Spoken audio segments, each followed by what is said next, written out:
It's time for Ask Your Auntie, the show that gets real with teen girls about life. They ask, and we answer with tea. Tools for excellence and achievement. The goal? To help girls make better decisions in real time. When you can't ask your mom or G-Ma, ask your auntie. Now here's your host, Marissa Terrell, Esquire. When you can't ask your mom or your G-Ma, ask your auntie. I'm Marissa Terrell, but you can call me Auntie M. And when I'm not helping fashion companies protect their brand names with trademark law, I work as the director of the High Tea Society Foundation and host of this podcast, Ask Your Auntie. Now, the podcast was created just to help teen girls just like you make better decisions in real time. Today, we have a super special guest. She's a fashion mogul. Okay. Her name is Joy Kingsley Ebeh. And, you know, Joy is not only a model, she's an image consultant. She's CEO of Kingsley Models, which is a premier talent agency in Washington, D.C. Her work has been featured in British Vogue, in Elle, Washington Life, D.C. Modern Luxury, and many others. She's also a celebrity stylist, okay? She's worked with folks like Dapper Dan and Claire Sumners. I know you know her from Fashion Bomb Daily. Okay, Master P was like a rapper. Lots of people. It goes on and on. Welcome, Auntie Joy. Oh, thank you so much for that lovely, fun introduction. We are so happy to have you here because my goal, of course, is always to expose our sugars, that's our girls, to all of the wonderful different career opportunities that they can have. But you're not a stranger to High Tea Society. No, we go way back. We go back. Tell us, way back. No, wait a minute. I remember now, we met Capitol Catwalk. That was like one of our many fundraisers. Yes. Okay, tell us. No, that I walked the runway for your show. And that, till this day, was one of my favorite modeling pictures of myself on the runway. Ooh. And I remember, and I think I had like a polka dot dress. It was a short dress to my knees, and I had gloves on, but it was just so cute. And I use that picture a lot. Okay, so we did something right. Because look at this. So flash forward, now you're doing all this fantastic stuff in fashion. Is that something you always thought you would do? No, not even. Okay. Not even. I mean, to begin with, I didn't even think I would be a model, right? That was an unattainable goal. I was tall and I was skinny, but I thought those were the only things that qualified me to be a model. I didn't think facially that I was aesthetically what the modeling industry is. But I know what you mean. You know what I mean? Mm-hmm. And of course, back then, the modeling industry was mainly white, you know? So there wasn't a lot of opportunities for Black women like me and Black women with natural hair. Right. So Real talk. Real talk. Exactly. So that was a big challenge. But so I got into modeling by chance. I found a photographer in the Yellow Pages. Remember the phone book? I remember that. Yes. The door stopper. Yes, exactly. And obviously we don't recommend that today, but back then I happened to find this guy and he ended up being amazing and took some cool pictures of me, submitted them to a local agency in Virginia, which was kind of shady, but like they were half shady, half legit, you know? So they got me a couple good jobs. But it was through that agency that I learned you have to know who you are and where you stand and what your moral compass is. Because they had me, I think like the second job they sent me on, it was for they wouldn't tell the brand, but it was for a cigarette company, right? Okay. And they were like, they need promo models to produce this, sell this product. Yeah. So I go for the meeting, we're having a meeting, and so now the guy comes out and he starts talking, and it's for Kool cigarettes, right? Kool cigarettes, I remember. Kool. Exactly. And who was that for? Who was that for? And when I was listening and they started telling us, no, you're going to be in nightclubs, urban nightclubs, code for my Black people. And if they look like they're 18, give them a free pack of cigarettes. And I sat in that chair and I was squirming. And so many thoughts were going through my head. One was, wow, this is who my agency thinks I am. Like I'm that girl, right? And two was, I can't do that. I can't go tell my people and push cigarettes onto my community. It's like you know what so I mean? Dangerous, right? Yeah. So when we had a break, I got up and I mean, I'm in my 20s, you know, and still that young age where we don't speak up for ourselves, right? It's intimidating. And yeah, so intimidating. And so I went up to the guy and I said, listen, I am so sorry.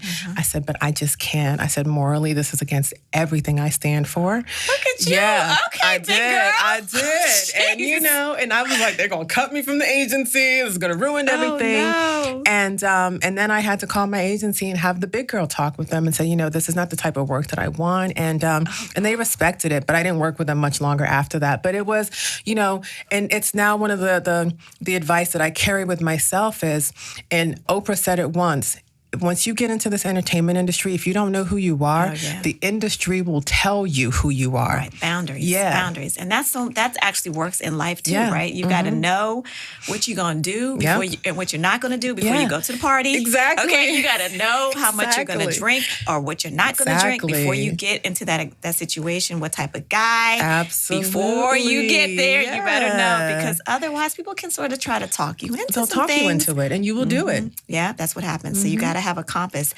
Well, I love the way you bringing this right into this segue, because I know my sugars know that we've talked about this before. We don't take directions from people who are lost. Okay, so we're going to take some more time and get to know AunTea Joy. So she's already told us a bit about what she does and sort of what her boundaries are when it comes to her work environment. But tell us, where are you from? Oh, well, you know, when people ask, where are you from or where do you live? It's like literally a loaded question, because I'm like, do you want to know where I live now or where I'm from? So where I'm from originally is Nigeria. Oh, Nigeria. I was born in Port Harcourt, but if you're Nigerian, you say Port Harcourt. Port Harcourt. Okay. So my husband for the longest time used to think that it was all one word. He didn't realize it was port and then Harcourt, okay?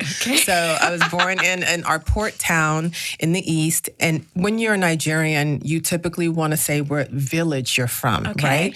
And that village is where your father is from. So I'm from the Imo state, right? So in Nigeria, you say what state you're from. And there's so many states. Anambra State. That's like saying I'm from Washington, D.C. Gotcha. I'm from Maryland. So I'm from Imo State in Nigeria. And my village is Indubinihi, Abueke, Ubama. Wow. Yes. Do you write that all out, or is there an abbreviation? It's all out. It's three. Yeah. Are you serious? Indubinihi, Iboma. Yes. So, but you know, we always belong to where our father was born. It's not to say we neglect our mother's side, but once you marry, you then belong to that side of the family. Okay. Yeah. So I don't know if everyone's familiar with Nigeria and what the languages are there. What language did your family speak there? So my family spoke Igbo. And Nigeria is broken up into tribes. Now, English is the national language because we were colonized by the British, but every tribe has its own language. And in Nigeria, there are at least 100+ tribes Wait there. a minute. So does that mean that everybody speaks 100 languages? That everybody can understand 100 languages? No, but most people can understand the top tribal languages. So the top 3 tribes in Nigeria, the Igbo tribe is one, the Hausa tribe is the other, and the Yoruba tribe. Typically here in the DMV, you'll hear a lot of Yoruba and Igbo. It's like we compete against each other. It's like, oh, you're Igbo, and I was, Yoruba.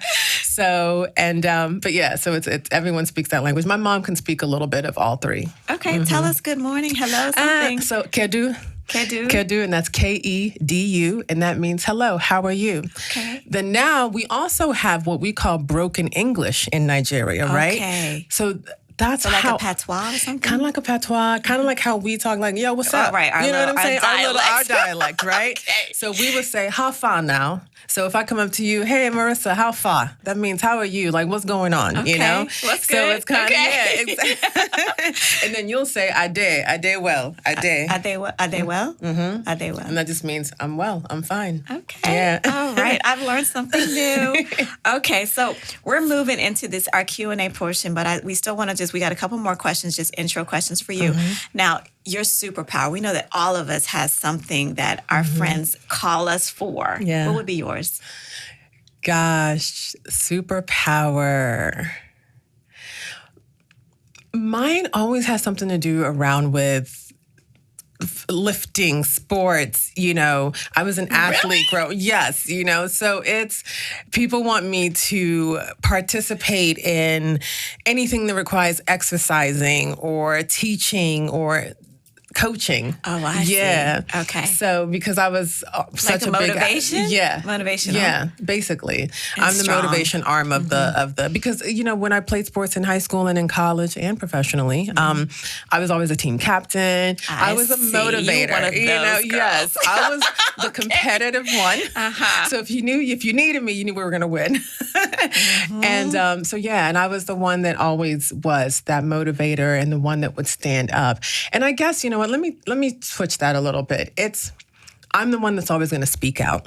Okay. Because even I remember playing basketball in high school, and I went to a small, very small, very all-white high school.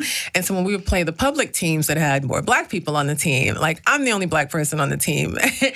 And when we would get into fights, a lot of my teammates would be timid.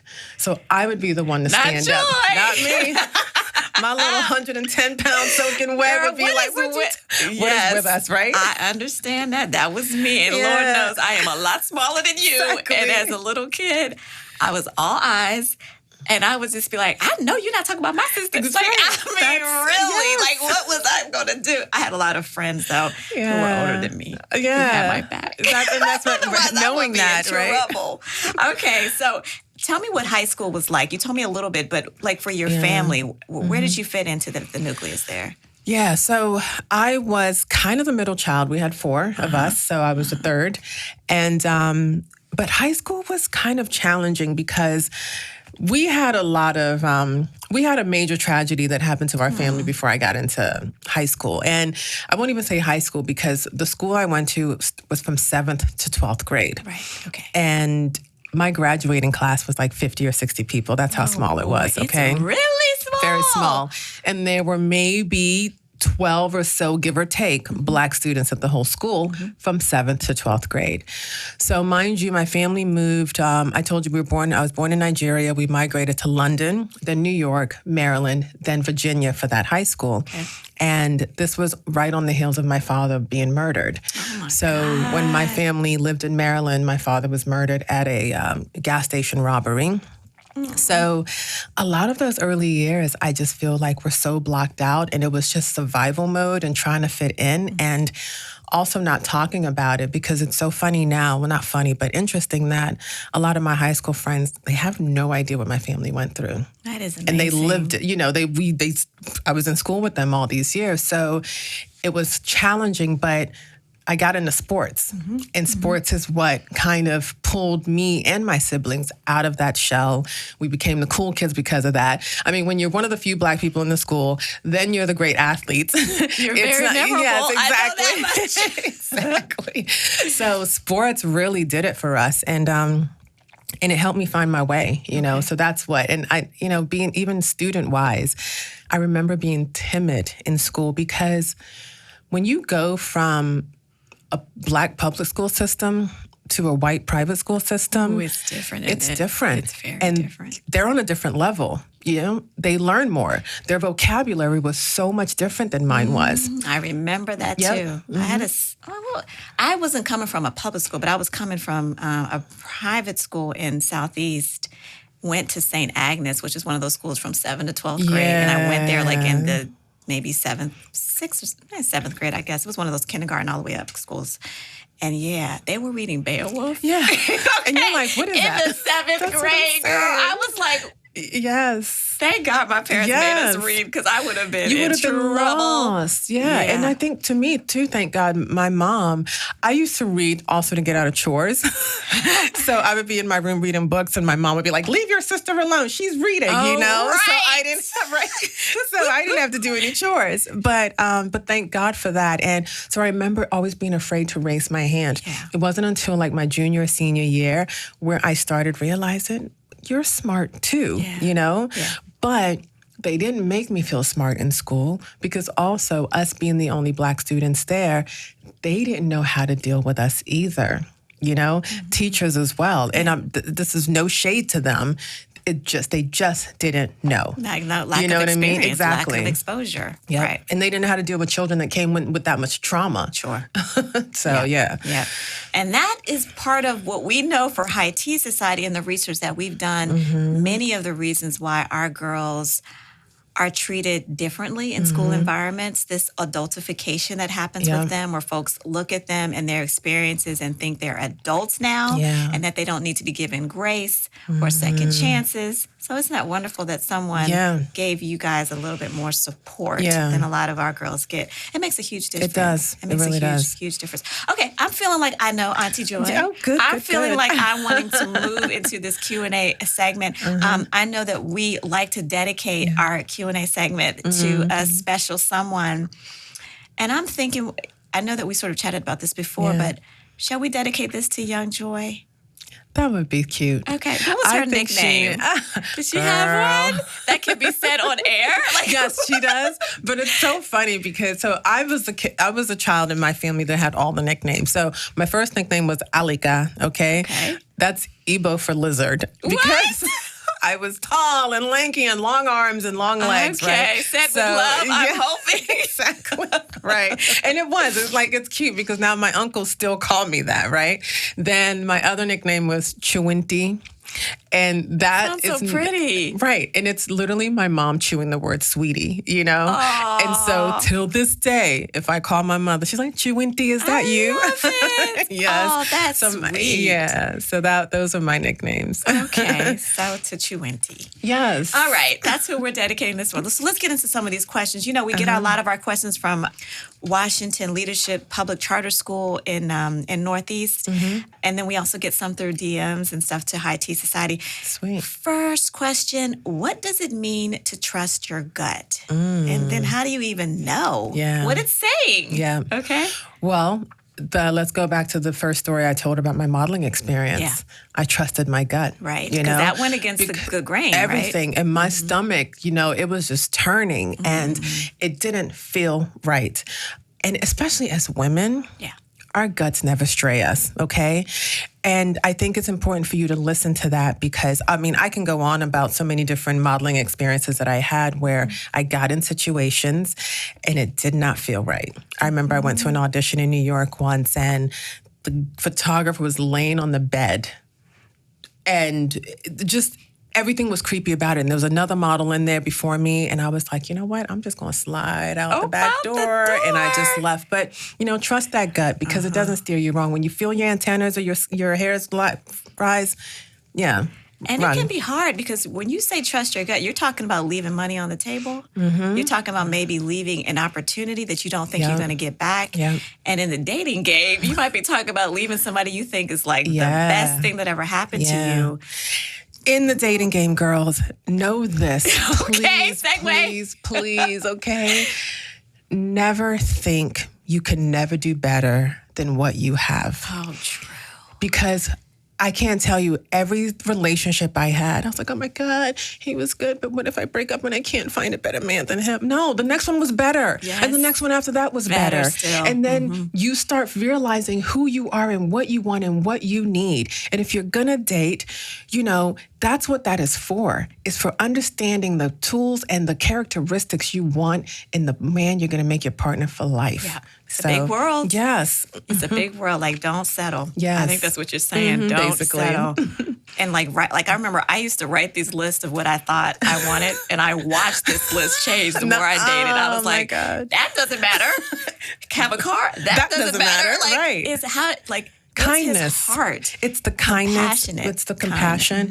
And it's how they treat other people. Yes. Not just you. I remember this one time. I know this is not about me, but I went to Make it about you. I want to hear it. I'm dating this fool. Sorry. He's probably... Anyway, probably listening. Tunes in every week. He's constantly throwing trash out the window.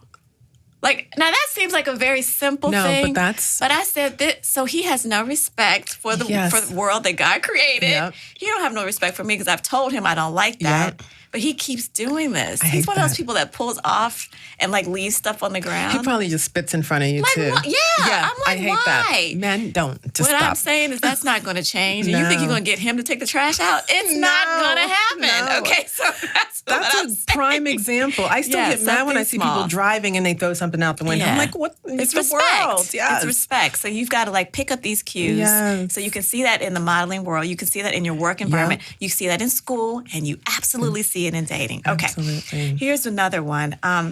Okay, I really want to make varsity. I tried out 2 times. I didn't make it. Should I try out again or just forget it? No, you always try it again. If this is your passion and this is what you want to do, you try out.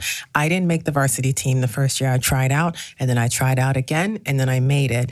And I became the star of my high school team. Okay. And I'm in the Hall of Fame in my high school. Okay? So don't give up. If you feel you're good enough and you keep practicing, it just means you got to work harder. Work harder. That's it. Practice a little bit more. Yeah. Yeah, you can do it. Get Yeah. that goal in front of you. And that's something that helps you through life because believe it or not, people might tell you that they don't study and they tell you that they don't practice. But they all and they do. Don't believe this Don't stuff, believe girl. the hype. Yes. Please, Yep. you do what you need to do to get better. Yes. Practice, get to know someone who's doing it the way, who's succeeding, learn what they're Yes, doing exactly. and, expand your network. Okay. Here's one. Okay. Bad things keep happening to my family. All right. We were homeless for a year. Then my dad got locked up.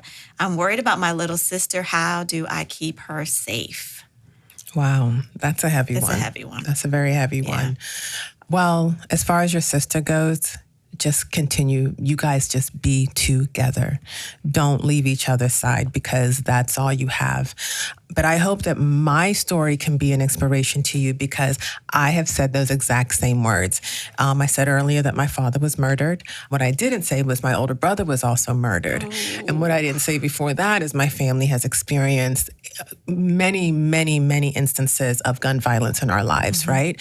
And I felt like we were cursed. In our generation, we're talking about the JFK curse, right? I was like, oh my God, are we the Kennedys, the Black Kennedys? You know what I mean? Something was always happening. And, but you got to change your mindset too a little bit because I remember, and my husband still sometimes tells me, he's like, God, you're so negative. Like if he's late coming home from work, I'm like, are you in a ditch somewhere, Dad? Oh, like that's my me. mind always goes to Right. be over the top, you know? Right. Yeah. But all this will pass, Yeah. Stay with your family no matter what. And just know that no matter what your circumstances are now, it doesn't define you and it doesn't mean it's going to be that forever. You, my dear, have the power to change that. Have a positive attitude as much as you can. And when you don't, it's okay. You're not going to be up all the time and you're going to have moments of feeling sad and feeling depressed or feeling like there's no one there. And if I'm here, I'm here. Right. A great example, testimony of so many major things that have happened in your life. Yeah. And you, with the help of what would you say was sort of that kind of helped you through? Was it support of others? Was it an internal faith? Was it your mom and her beliefs? I think it was my mom because watching someone lead while she's going through those things as well, I always felt like if my mom can do it, so can I. And I was like, and if my mom can do it as a single parent with 4 kids in a strange country, in a foreign country, I can do it, So it was that. And we didn't come up when all these things happened to us, mental health wasn't a big topic, right? Trauma wasn't even, I've never heard the word trauma until a few years ago. And I was like, oh my God, that's me. True. But so I didn't get any mental health help there. And I remember I said early in high school that even my high school wasn't equipped to deal with the level of trauma that my family had. So it was self-preservation. And I sometimes, Marissa, I don't know how I got through it, to be honest with you. But it was just a thing inside of me that I knew that wasn't my story. My story wasn't just going to be your dad and brother was murdered and that's it. So now everything I do is to uplift their voices. That's why my modeling agency is named Kingsley. That's my father's name. It's to make sure that this family goes down on a positive side, when it's all said and done. But find the people in your community that will help. And we did, for example, the church. We were big into church at that time, and the high school was Christian. And so whether it was financial assistance or food, we shopped at our church food bank all the time. People gave us clothes. Even my volleyball and basketball coaches. My volleyball coach in high school took me shopping to buy my shoes and my my volleyball pads because we couldn't afford it. My basketball shoes, even my AAU basketball coach and my junior Olympic volleyball coach, they paid my dues. Wow. So they believed in me enough. They knew I was good, and they invested in me. And it was in that investment that then allowed me to get a full scholarship in college. And then that investment in college helped me play professionally. So my biggest influencers have been my coaches. Wow. Okay. Yeah. That's amazing. Yeah. So we have to, I guess, for our aunties out there, and so if you're dealing with, knowing teens who sort of have had some trauma, this is not the opportunity to just take a step back. Yeah. You take steps forward. And it's probably any encounters that you have, you don't know how it's affecting people. Yeah. You don't know how the positive affirmations or taking them shopping or any of these things all of these makes things. a difference. Like, I'll never forget them for that. So, and the thing I always say to people is, show up. When something bad happens to someone, show up, because you don't know how just your presence, even if you don't say anything, right? I used to have a friend after my brother died who would just come and pick me up and just take me riding, just driving in silence, listening to music, because I didn't want to talk, but I didn't want to be alone either, So that's show up for your people. Yeah. That's powerful, because sometimes you don't know what to say or what to do. How interesting that can make a difference. And you don't have to say something, because I think this is our society is conditioned to just talk. Absolutely. And don't say the cliche, everything happens for a reason, because in that moment, what you're telling me is, my father deserved it, and my brother. That's what I'm hearing, even though that's not what you mean, And so words don't always have to be said, and it's just that the presence means so much, because I remember every single person that walked through the door at my brother's wake, that showed up at his funeral, the ones that called and stayed in my life after, and I remember the ones that didn't, So we remember, and it's crazy that you remember that, because there's still a vision I have of that line coming into the wake at my brother's wake, and I can picture the people in their order, which is insane. Yeah, I think my eyes just flew out of my head. Exactly. That is amazing. Yeah. I, coming from a Baptist tradition, and my father being a preacher, we go to a lot of services, and I was usually singing at the services. Oh, yeah. But I didn't realize that these things, you do hear the cards and you hear people saying thank you, but how it impacts people, that's very interesting. Thank you for sharing that. Yeah, okay. Thank you. So if you're in this, let's say you're in this place where you're feeling sad. You mentioned before that, sometimes when you go through things, you do feel sad. Is there something that you do, a ritual or anything, to help bring you back to the present or make you think about future? Sometimes when I'm sad, I just go in the sadness. And just sit with it. I sit with it, I cry. I play all the sad music I want to play. I play my brother's favorite artist, but I sit with it, because I think so often we're told to get over it. Yep. To move on, it's going to be okay. But I feel like if we don't sit with it, we don't know how to process that. Like, you got to mourn, and it can come in waves. And there are times, some years their anniversary comes and I'm a hot balling mess in the corner crying. And then my husband comes home and I'm like, I'm fine. Act like nothing, like I wasn't crying for like the last 5 hours, or but sit with it, and then dust your shoulders off and then just keep going. So I always used to say, I'm doing it for them. That's it.